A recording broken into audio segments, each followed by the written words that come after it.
Bonjour, alors je fais cette vidéo pour vous donner mon avis sur le four à micro-ondes.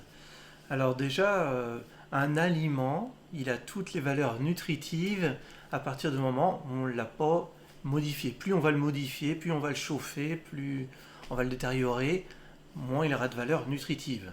Donc déjà, à la base, voilà, le micro-ondes, forcément, ça va détériorer les valeurs nutritives de l'aliment qu'on va mettre dedans.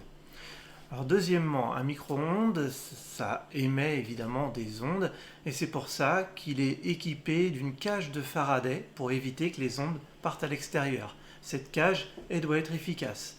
Alors pour pouvoir tester si la cage de Faraday est bien efficace, vous pouvez tout simplement mettre un téléphone dedans et fermer la porte, mais sans allumer le micro-ondes évidemment, juste fermer la porte et téléphoner sur votre téléphone avec un autre appareil, et si les ondes passent pour que votre téléphone sonne, quand vous le mettez en route votre four à micro-ondes, et bien les ondes risquent de passer également. Donc dans ce cas-là, mieux vaut le faire soit à réparer, soit le changer, ou vérifier ce qui ne va pas. Dans un deuxième temps, même s'il est efficace, le cage de Faraday, il y a un joint qui est tout autour qui peut se détériorer. Donc ce genre de test devrait être fait plutôt régulièrement si on ne veut pas être irradié nous aussi quand on est en train de faire cuire les aliments. Donc voilà, on va imaginer que vous ayez maintenant un micro-ondes qui est efficace au niveau de la cage de Faraday. Donc les ondes qui vont être envoyées vont permettre d'agiter en fait les molécules d'eau qui se trouvent à l'intérieur de l'aliment, et le fait d'être agité va permettre de faire réchauffer en fait l'aliment. Alors moi, de ce que j'ai compris, voilà, le fait d'agiter comme ça, alors dans des études, ils disent que les molécules sont suffisamment solides et que les vibrations ne peuvent pas détériorer les molécules. J'ai entendu d'autres études qui disaient que oui, ça ne casse pas les molécules, sauf certaines molécules fragiles, comme par exemple le lait de vache, des choses comme ça. Donc il y a certaines molécules qui sont fragiles et qui, à force de vibrer, peut détériorer et modifier la molécule.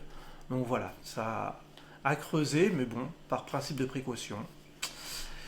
Voilà. Ensuite, quand ça vibre comme ça ne s'arrête pas. Dès que le micro-ondes s'arrête, ça ne s'arrête pas. Ça continue à vibrer comme ça. Alors, selon ce que j'ai pu lire, entre 10 minutes et 20 minutes, ça peut continuer à vibrer comme ça. Alors, si ça continue à vibrer, il vaudra mieux attendre que ça arrête de vibrer, parce que par résonance, nos propres molécules, que ce soit au niveau de la gorge, que ce soit au niveau de l'intestin, peuvent aussi commencer à vibrer aussi. Et mettre nos propres molécules réchauffées comme ça, je ne crois pas que ça soit très bon pour eux. Donc voilà, aussi, principe de précaution, je préfère ne pas l'utiliser. Et si on veut attendre 20 minutes que ce soit sorti du four pour le manger, bah évidemment c'est froid, donc pas trop d'intérêt, quoi.